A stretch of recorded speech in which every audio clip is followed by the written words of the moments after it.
దూత media, power of news. నమస్తే, welcome to Pawan analysis. అమెరికాలో ఉంటున్న భారతీయ విద్యార్థులపై అలాగే విదేశీ విద్యార్థులపై ట్రంప్ మామ కొరడా జొలిపిస్తున్నారు. ఎప్పుడైతే సెకండ్ టైం అధికారం చేపట్టారో ట్రంప్, అమెరికాలో ఉంటున్న విదేశీ విద్యార్థులు ముఖ్యంగా భారతీయ విద్యార్థులను టార్గెట్ చేసుకొని వీళ్ళందరినీ స్వదేశానికి పంపించాలి, వీళ్ళు ఇక్కడ ఉండటం వల్ల అమెరికాలో ఉంటున్న యువత ఉపాధిని కోల్పోతుంది, శాశ్వతంగా వీళ్ళని వీసా కండిషన్లు పెడితే విదేశీ విద్యార్థులు ఎక్కువగా అమెరికా రావడానికి, అందుకే భారతీయ విద్యార్థులు కావచ్చు అలాగే విదేశీ విద్యార్థులు ఎవరైనా సరే అమెరికాకు రావాలంటే కొన్ని నియమ నిబంధనలు ఉన్నాయి. H1B వీసా కావచ్చు, అలాగే వేరే విధంగా వీసా కావచ్చు. అలాంటి వీసాలపైన ట్రంప్ ఏమైతే కఠినమైన ఆంక్షలు విధించారు. ఇప్పుడు భారతదేశం నుండి వెళ్ళిన అమెరికాకి వెళ్ళిన భారతీయ విద్యార్థులు అక్కడ యూనివర్సిటీలో ఎంఎస్ చదువుకోవడం, ఇంకా వేరే ఎడ్యుకేషన్ పూర్తి చేయడం లాంటివి చేస్తున్నారు. అయితే వాళ్ళు చేయాల్సిన పని ఏంటంటే భారతీయ విద్యార్థులు ఎక్కడైతే చదువుతున్నారో ఆ క్యాంపస్ క్యాంటీన్లలో ఆ క్యాంపస్లో మాత్రమే పనిచేయాలి. కానీ మన ఇండియన్ స్టూడెంట్స్ ఏం చేస్తున్నారు? డబ్బు ఆశ కోసం, డబ్బు ప్రలోభం కోసం చదువుకోండి, ఎందుకంటే లక్షలు అప్పు చేసి విదేశానికి వెళ్ళి చదువుకుంటున్నారు, మీరు తప్పు లేదు. కానీ అక్కడ అమెరికన్ నియమ నిబంధనలు కొన్ని ఉంటాయి కదా, మీరు అక్కడ చదువుకోవడానికి వెళ్ళినప్పుడు మీరు మీరు చదువుకునే యూనివర్సిటీ కావచ్చు, క్యాంపస్ కావచ్చు, ఆ పరిధిలోనే పని చేయాలని అమెరికాలో ఒక క్లియర్ కట్గా ఒక చట్టం ఉంది. కానీ ఆ చట్టాన్ని కూడా భారతీయ విద్యార్థులు, విదేశీ విద్యార్థులు తొంగలతో కలిసి బయట ఎక్కడెక్కడో పార్ట్ టైం జాబ్గా పెట్రోల్ బంక్లో, షాపింగ్ మాల్లో, ఏటీఎం దగ్గర గార్డ్స్గా, అలాగే హోటళ్లలో పనిచేస్తున్నారు వెయిటర్లుగా. దీనివల్ల అమెరికాలో ఉండే ఆ స్వతంత్ర పౌరులు ఎవరైతే ఉన్నారో వాళ్ళు ఉపాధిని కోల్పోతున్నారని ట్రంప్ మామ దీనిపైన ఆంక్షలు విధించుంటారు. అయితే రాను రాను ఈ ఆంక్షల్ని కఠినంగా అమలు చేశారు. భారతీయులు ముఖ్యంగా భారతీయులను టార్గెట్ చేసుకుని ట్రంప్ ఈ విధంగా అవలంబిస్తున్నది క్లియర్ కట్గా కనపడుతుంది మనకు. అయితే రాను రాను ఇది ఎక్కువైపోయింది. ప్రతి ఇంటికి వెళ్ళి వాళ్ళ ఐడెంటిటీ కార్డు తీసుకొని ఏ పని చేస్తున్నావు, ఎన్ని సంవత్సరాల నుంచి ఉంటున్నావు, అలా వాళ్ళ ఎంబసీ వాళ్ళు, ముఖ్యంగా అక్కడ ఉన్న పోలీస్ సంస్థ ఏదైతే ఉందో పోలీసు వాళ్ళు కావచ్చు, అక్కడ ఉన్న ప్రాంతీయ ఉద్యోగులు ఎవరైతే ఉన్నారో, విదేశీయులు ఎవరైనా ఎక్కడైనా కనబడితే వాళ్ళు పనిచేసే సంస్థ దగ్గరికి వెళ్ళండి, వారు ఉంటున్న ఇంటి దగ్గరికి వెళ్ళండి, వారి యొక్క ఐడెంటిటీ కార్డుని పరిశీలించండి. వాళ్ళు ఏ వీసా మీద వచ్చారు, స్టూడెంట్ వీసా మీదనా, లేకపోతే ఏదైనా బిజినెస్ వీసా మీదనా, లేకపోతే అలా విజిటింగ్ వీసా మీద వచ్చారా? అలా వచ్చిన వాళ్ళు కొంతమంది ఆ వీసా గడువు పూర్తయిపోయినా కానీ అక్కడే శాశ్వతంగా ఏదో ఒక పని చేసుకుంటూ డబ్బులు సంపాదన ధ్యేయంగా అక్కడే బతుకుతున్న వాళ్ళు కొన్ని లక్షల్లో ఉందన్న అమెరికాలో. ముఖ్యంగా ఇలాంటి వారిని దేశం నుంచి శాశ్వతంగా పంపించాలి, ఇలాంటి వారిపైన ఖచ్చితంగా మనం కొరడ చులిపేయాలి. లేకపోతే రాబోయే రోజుల్లో అమెరికాలో నిరుద్యోగుల సంఖ్య పెరిగే అవకాశం ఉంది. దీన్ని ముందుగానే పసిగట్టిన డొనాల్డ్ ట్రంప్ ముఖ్యంగా భారతీయ విద్యార్థులు, ఎందుకంటే ప్రతి సంవత్సరం లక్షల్లో ఇండియా నుంచి ముఖ్యంగా లక్షల మంది అమెరికాకు, యుఎస్కు పర్యటన చేస్తుంటారు.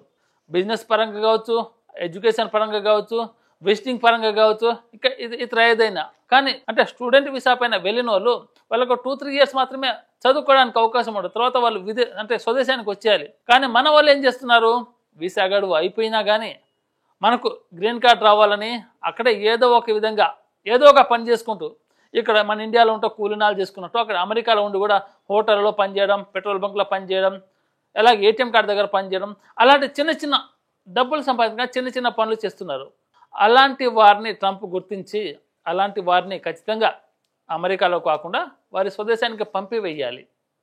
వీళ్ళు ఇక్కడే ఉంటే వీళ్ళ వల్ల మనకు వచ్చిన ఇన్కమ్ ఏమీ లేదు, మన డబ్బుని, మన సంపాదన వీళ్ళు దోచుకుంటున్నారు. అలాంటి వాళ్ళకు ఖచ్చితంగా స్టాప్ పెట్టాలని ట్రంప్ అయితే ఖచ్చితంగా ఒక నిర్ణయం తీసుకున్నారు. ఈ కొద్ది రోజులు మనం లాస్ట్ 5-6 మంత్స్ నుంచి చూస్తున్నాం మనం. ప్రతి ఒక్క విద్యార్థిని, ప్రతి ఒక్క విదేశీ వ్యక్తులని ఎంక్వైరీ చేయడం, అలా రాను రాను ఎక్కువైపోయి కొంతమందిని శాశ్వతంగా పంపించి వేశారు. ఇంకా దీని మీద కఠిన ఆంక్షలు విధించి, ఎందుకంటే ఇప్పటికీ కొంతమంది వెళ్ళిపోయినా కానీ కొంతమంది అక్కడ తప్పించుకొని ఉన్నారు. వాళ్ళ పైన ఖచ్చితంగా తిరుగుబాటు చేయాలని ట్రంప్ అయితే ఒక ఖచ్చితమైన ప్రణాళికలు రూపొందించారు. ఏంటంటే అది చదువుకోవడానికి వచ్చిన వారు ఎవరైతే ఉన్నారో విదేశీ విద్యార్థులు కావచ్చు, భారతీయ విద్యార్థులు కావచ్చు, వాళ్ళపైన ఒక ఆంక్ష విధించిండు. ఏంటంటే అది చిన్న ఒక లైన్ మీకు క్లియర్గా అర్థమయ్యేటట్టు చెప్తాను. అది అయితే ఇండియాలోని అమెరికా రాయబార కార్యాలయం ఒక ప్రకటన విడుదల చేసింది. ఏంటంటే అది విదేశాల నుండి అమెరికాకు చదువుకోవడానికి వచ్చిన విద్యార్థులు ఎవరైతే ఉన్నారో వాళ్ళు యూనివర్సిటీలు కావచ్చు, కాలేజీలు కావచ్చు, డ్రాప్ అవుట్ అయినా లేకపోతే క్లాసులకు వెళ్ళకపోయినా అలాగే విద్యా సంస్థలకు చెప్పకుండా స్టడీ ప్రోగ్రాం నుంచి వెళ్ళిపోయినా మీ విద్యార్థి వీసా రద్దవుతుంది. భవిష్యత్తులో ఎలాంటి అమెరికా వీసాలకైనా మీరు అర్హతను కోల్పోతారు. క్లియర్ కట్గా చెప్పేసింది భారతీయ అమెరికా రాయబారి కార్యాలయం. అయితే క్లాసులోకి వెళ్ళకపోయినా, మధ్యలో డ్రాప్ అవుట్ అయినా, అంటే కాలేజ్ యాజమాన్యం చెప్పకుండా మీరు కాలేజ్ ఎగ్గొట్టినా కానీ మీరు శాశ్వత వీసాను పోగొట్టుకుంటారు. భవిష్యత్తులో మీరు అమెరికాకి రావడానికి ఆస్కారమే లేకుండా అమెరికా ఇలాంటి కఠిన నిర్ణయాలు తీసుకున్నారు. మరి ఇది చూస్తున్న మన రాబోయే రోజుల్లో ఏ విధంగా ఉంటుందో భారతీయులపైన ట్రంప్ కొరడ మనకు ఖచ్చితంగా అర్థమవుతుంది.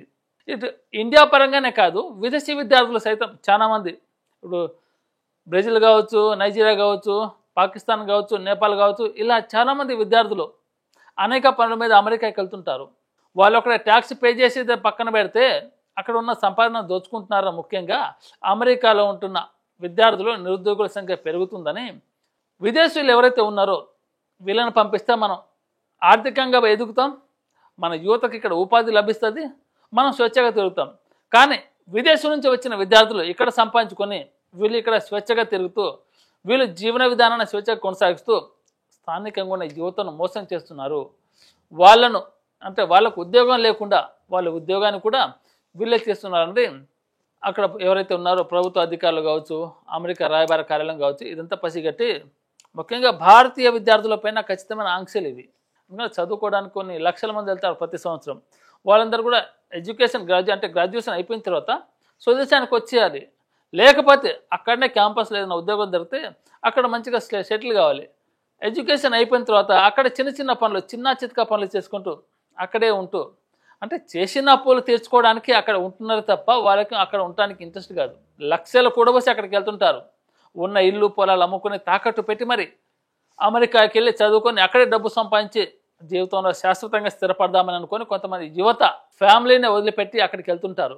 మళ్ళీ వారందరికీ ట్రంప్ అయితే చర్మగీతం పాడే అవకాశం అయితే దగ్గరలోనే ఉంది. మరి అమెరికాలో ఉంటున్న విదేశీ విద్యార్థులు మీ ఎడ్యుకేషన్ అయిపోయినా కానీ ఎంత త్వరగా మీరు ఇండియాకు వచ్చేస్తే అంత మంచిది. లేకపోతే మీ పైన ఒక కేసు నమోదైందంటే అమెరికా చట్టాలు చాలా కఠినంగా ఇండియాలో అంటే బెయిల్ పైన తీసుకురావచ్చు, లేకపోతే 2-3 సంవత్సరాలు తీసుకురావచ్చు. కానీ అమెరికాలో అలా కాదు. ఒక్కసారి మీ మీద కేసు నమోదైందంటే మీ జీవితం శాశ్వతంగా ఆ జైలు గోడల మధ్యలో గడపాల్సి వస్తుంది. ఆ విధంగా వెళ్ళకుండాలంటే మీరు అమెరికాలో ఉండే వీసా నిబంధనలు ఖచ్చితంగా తూచా తప్పకుండా పాటించాలి. లేకపోతే మీ మనిషి జీవితం శాశ్వతంగా అమెరికాలోనే సమాధి అయిపోయేది. మిమ్మల్ని నమ్ముకున్న కుటుంబ సభ్యులు కన్నీరు మున్నీరుగా విలపించే రోజులైతే అతి దగ్గరలోనే ట్రంప్ మామ మీకు చూపెడతాడు. మరి ఖచ్చితంగా భారతీయ విద్యార్థులే కాదు, విదేశీ విద్యార్థులపైన కూడా డొనాల్డ్ ట్రంప్ కఠిన ఆంక్షలు విధించిండు. మరి చూద్దాం రాబోయే రోజుల్లో అమెరికాలో విద్యార్థులు ఉంటారా, లేకపోతే అమెరికాకు విదేశీ విద్యార్థులు ఎలా అంటే భయపడతారా? మరి ఆ విధంగా ఆంక్షలు పడుతున్నారు డొనాల్డ్ ట్రంప్కు. మరి అక్కడ ఉన్న విద్యార్థులు ఏ విధంగా అంటే ధర్నాలు, స్ట్రైక్ లాంటివి చేయడం జరుగుతుంది. ఎందుకంటే అక్కడ చట్టాలు చాలా కఠినంగా ఉంటాయి. మరి చదువుకోవడానికి వెళ్ళిన వాళ్ళు చదువు కంప్లీట్ చేసుకుని వచ్చేయాలి. కానీ అక్కడే స్థిరంగా వ్యాపారం చేసుకున్న, ఉద్యోగాలు చేసుకున్నట్టే ఆయన్ని కుదరవు. మీ ఎడ్యుకేషన్ అయిపోయింది, మీ ఇంటికి వెళ్ళిపోండి. ఆ విధంగా ట్రంప్ వివరిస్తున్న తీరైతే భారతీయ విద్యార్థులు ముఖ్యంగా లక్షల సంఖ్యలో రాబోయే రోజుల్లో స్వదేశానికి తిరిగి వచ్చే అవకాశం అయితే దగ్గరలోనే కనబడుతుంది. For more updates, please subscribe Dutta Media.